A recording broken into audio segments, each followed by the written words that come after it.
Okay, fine. So in last class we discussed about some tags of HTML. Fine. Or we was discussing form tag of HTML. Fine. So we will continue from form tag also. So as you see, yes, this is our last page. So we have input type, input tag, and in input type we can pass either text or password or radio or checkbox. And if you want to display some drop downs, then you will use select and option tag. Now, now we will use some tags of HTML5. As I told you, HTML5 is latest version of HTML. It provides some tags through which we can design our page in a interactive and secure manner. It is also reduce some code of JavaScript. As I told you, when we want to control behavior of a web page, then we will go for JavaScript. But when you will use tags of HTML5, then there is no need to write loads of code of JavaScript. So which type of tags we will use for HTML5? See, I just want to take a email as an input from user. I just want to take a email as an input from user. So here we will use one more tr tag.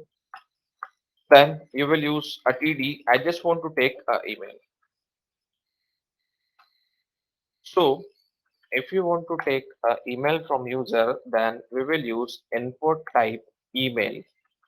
Input type email. Now, when you will take input type email, then we have one advantage. What is that?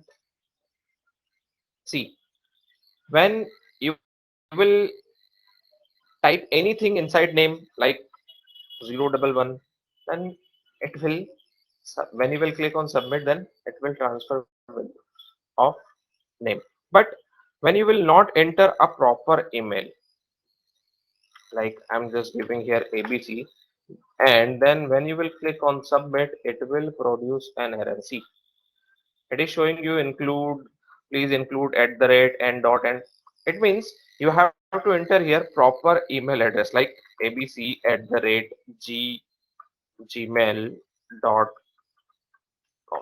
When you will enter a proper email, then you can submit this. So the main advantage of email tag is what? When we will take email, then we have to enter a proper email, otherwise it will produce an error. Okay, I just want to take a date.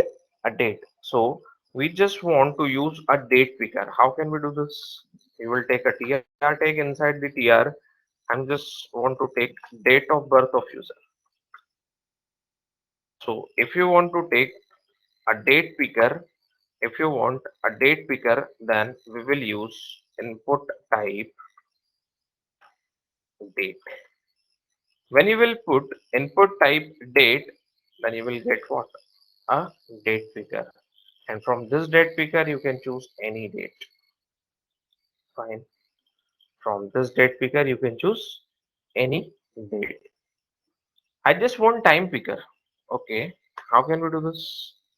You will use one tr. Inside the tr, you will use a td, and I'm just want to take time from user, and again we will use one more td. Inside this td you will take input tag, and inside the input tag we will put type time. So when you will use input type time, then you will see we have a time picker. In this time picker we can pick any time like 11:41 and 9 p.m. whatever. But sir, we want date and time both as a single input. Is it possible? Yes, it's possible, but it's not like that. You will use like date and time, input type date and time. See what exactly we want. We just want to take date and time both as a single input. So when you will use input type date and time, when you will use input type date and time, when you will use input type date and time, then it's not showing you as like date picker or time picker. Even though we can also enter text here, like you can enter anything here, but it's not a right thing. So how can we achieve? How can we display date and time both as the same input? So you will use guys date time dash local. Now you will get date and time picker in a single input. See, from here you can choose date and time both simultaneously. So we have input type email, so we have input type date, input type time, and you can also put date and time together with the help of date time local. Now next, I just want to take a URL. Okay. I just want to take a URL. As you know, each and every web application contains their own URL. So I'm just try to making a software or a web application in which we have to enter loads of URL. So how can you filter out this? If you want to apply restrictions at the time to submit your form, then you will use JavaScript. But without JavaScript, is it possible? Yes, it's possible with the help of what? HTML5 input text. So here we will also use one more tag, that is what? That is input type. Inside DTD you will use input, and here we will put input type URL. Here we will put input type URL. See, when you will save this, then you will refresh, and you will get what? URL. Here, when you will enter anything, then when you will click on submit, then it is not a valid URL. So when you will submit this form, then you will get a error. What is this? Please enter a URL. It means you have to enter a valid URL like https colon backslash is www.abc.com. When you will enter a valid URL, then you can submit your form. Fine, guys. Next, as I told you, we can also make colors with the help of computer. Yes, it is possible. Usually, we will make any type of color, and as you know, each and every color should be combination of three colors like red, green, and blue. So basically, I just want to make color with the help of computer. So how can you do this? So we have we have a type field color. So inside the input, you can pass attribute type as a color. Or here you will write color, not ur. Fine, color instead of color. When you will refresh this, okay, one thing we missed, we have to surround it with td tag. So input type surround with td tag. Now you will get a color picker. Now guys, as I told you, each and every color is a combination of red, green and blue. So when you will click on this color picker, see it is showing you RGB. R stands for red, G stands for green and B stands for blue.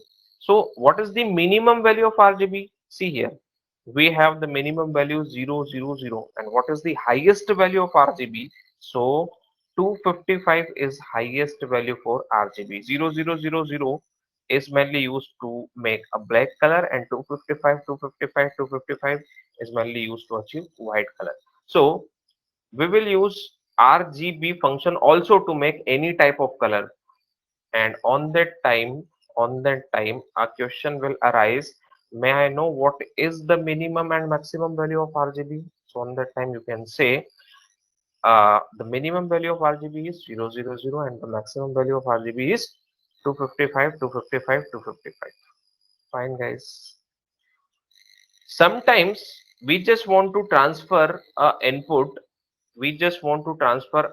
Now we are discussing spatial input through which we can also achieve sessions. What is sessions?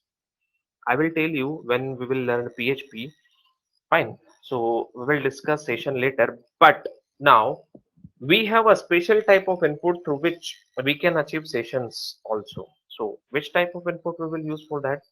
See, if we will use, if we will submit this form, if we will submit this form with some values, like I just want to pass Deepak, and I just want to pass here anything A B C D. In password you will pass 1234.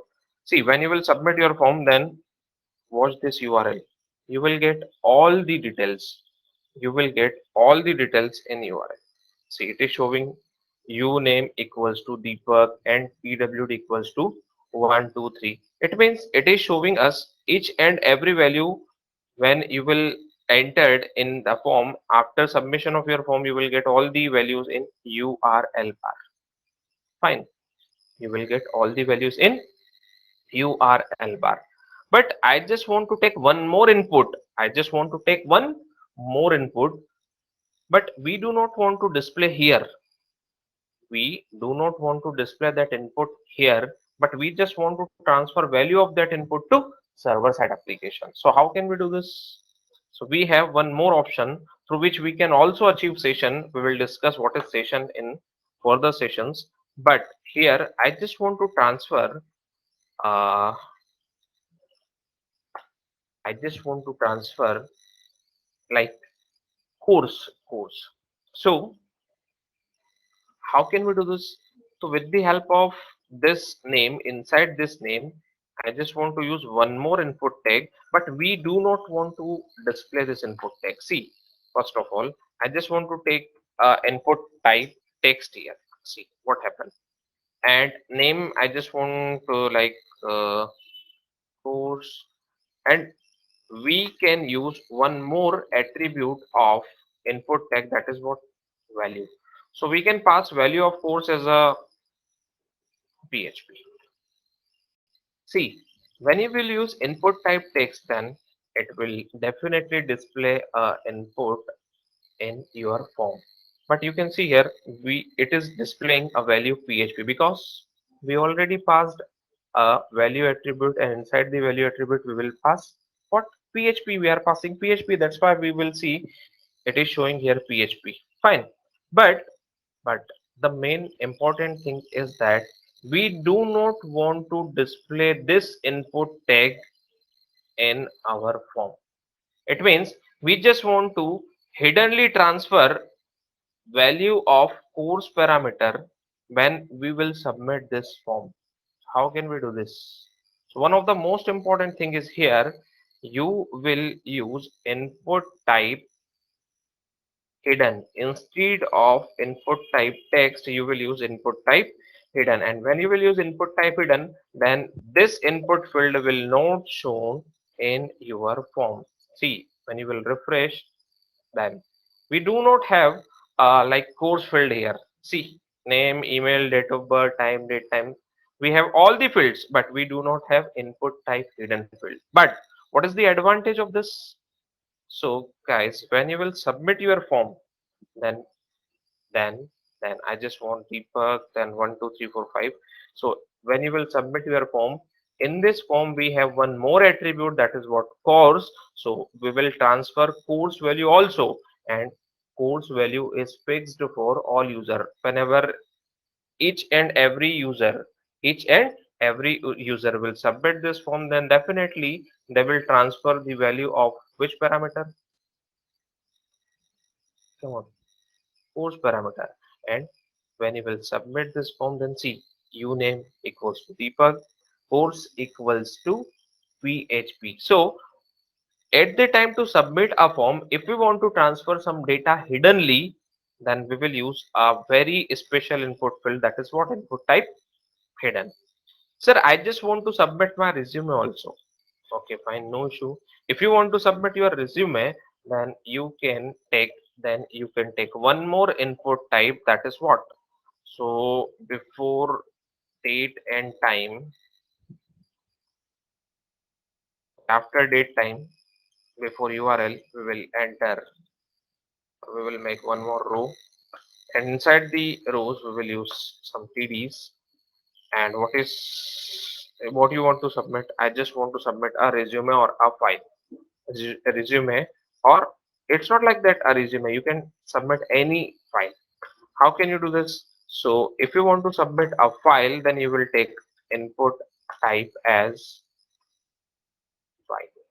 The main advantage of file tag or file type is you can choose now any type of file. See, you have a file picker here. From this you can choose a image file or a audio file or a video file or a text file. Any type of file you can choose from here.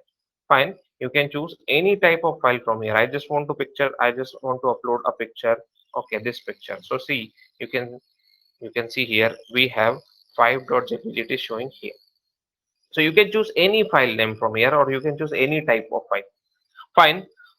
One or last input we will use, that is text area. If you want to submit some large content, guys, if you want to submit some large content like address or about a person, because this type of content is too large. So if you want to submit some large content, then on that case we will use tr, then you will use td, or inside this td I just want to enter address of particular person.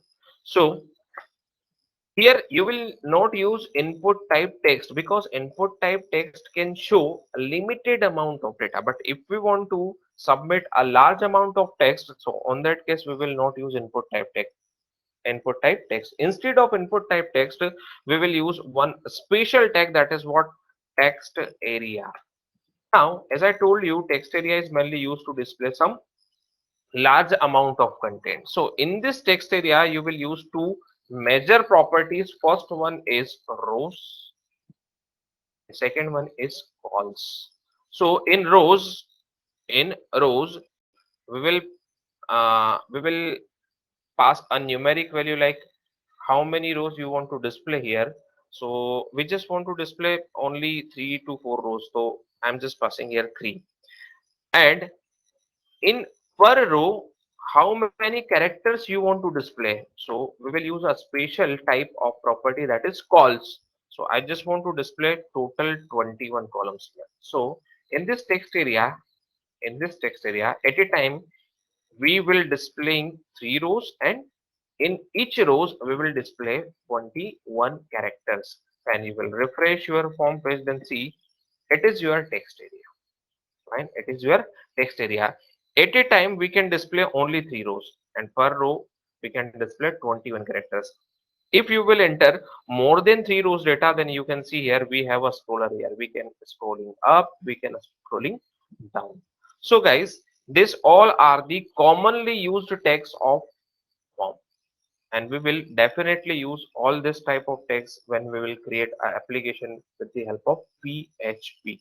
Otherwise we will apply some properties on this text. Now, sir, when we will not give any input in this form, and when we will click on submit, then we can easily submit this form.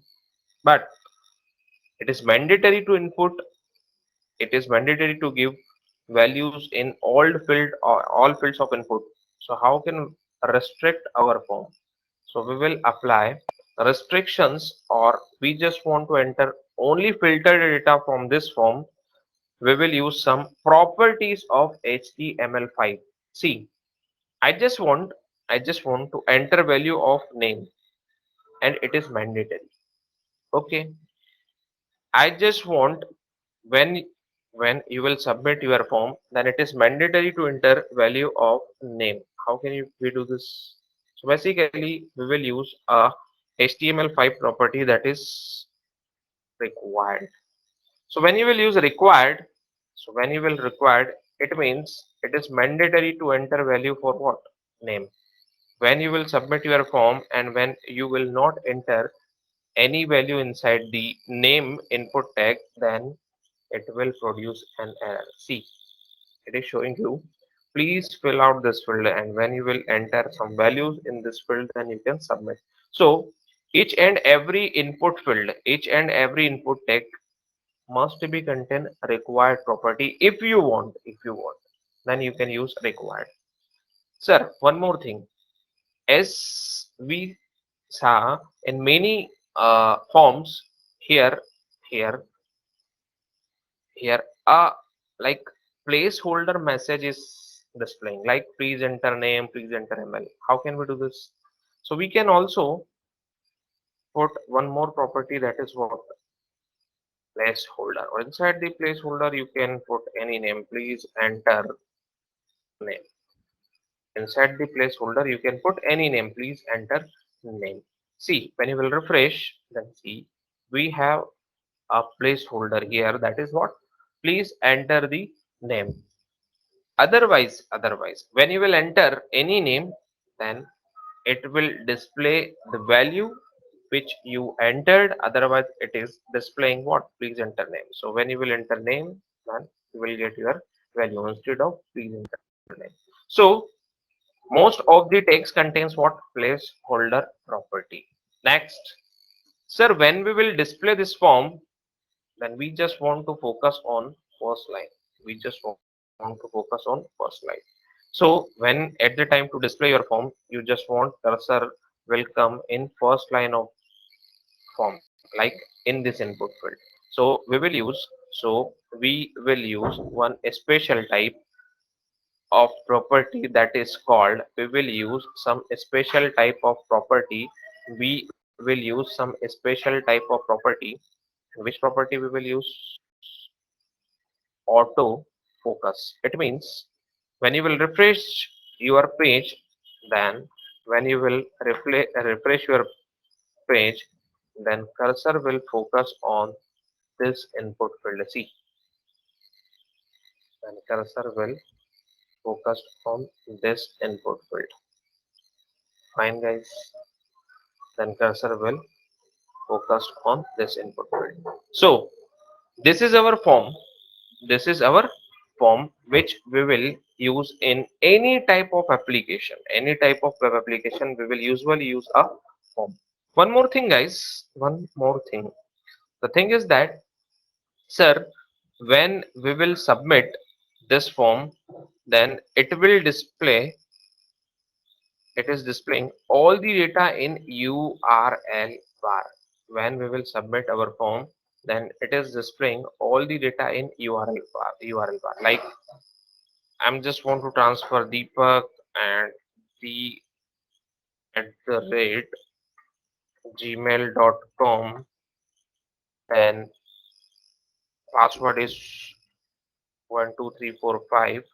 Then when you will click on submit, see here it is showing you name Deepak, course, PHP and password 12345. It is not secure. Why? So when you will submit your forms data, so when you want to submit your forms data, fine, when you want to submit your forms data or any form, then guys, we will use one more attribute or property of form tag, that is method. So one of the most important thing is when we will use method. So when you want to submit your form, then we will use a property method, or in this method property we can pass either get, or you can pass either post. Fine. So you can pass either get, or you can pass either get or post. One of the most important thing, by default which type of method will call when we will submit a form. So by default the form method should be get. And when you will use get type method, then it will display all the content in URL bar. When you will submit your form, then you can see here it is displaying all the content in your URL bar. See, when you will submit this form, then when you will use get type request, so it will displaying all the content in, come on, URL bar. It is displaying all the content in URL bar. Fine guys, come on. But we do not want to display all the content in URL bar. So on that case you will use, instead of get, we will use method type as post. Or when you will use method type post, then see it will not display any content in URL bar. See, name Deepak or d at the rate gmail.com, or when you will click on submit, whenever you will click on submit, see, it is not displaying anything in your URL bar. So when you want to transfer any form data to server, on that case you will use method post. So we have two types of methods. First one is get, second one is post. What is the difference between get and post? So see, when we will use a get type method or a get type request, then it will display all the content or all the parameters in URL bar. And when you will use a post type request or method as a post, request method as a post, so it will hide all the parameters from URL. As you know, we have a feature, we can create a bookmark. As you know, we have a feature, we can create a bookmark. So we can create or we can make a bookmark of get type request, but we can't make a bookmark of post type request. Why? Because in post type request nothing will show in URL bar. In post type request nothing will show in URL bar. So in get type request everything in show in your URL bar, and in post type request nothing will display in your URL bar. Fine. We can create a bookmark of get type request, but we can't exactly create a bookmark of post type request. Third difference is get type request is get type request is reliable, but post type request is secure.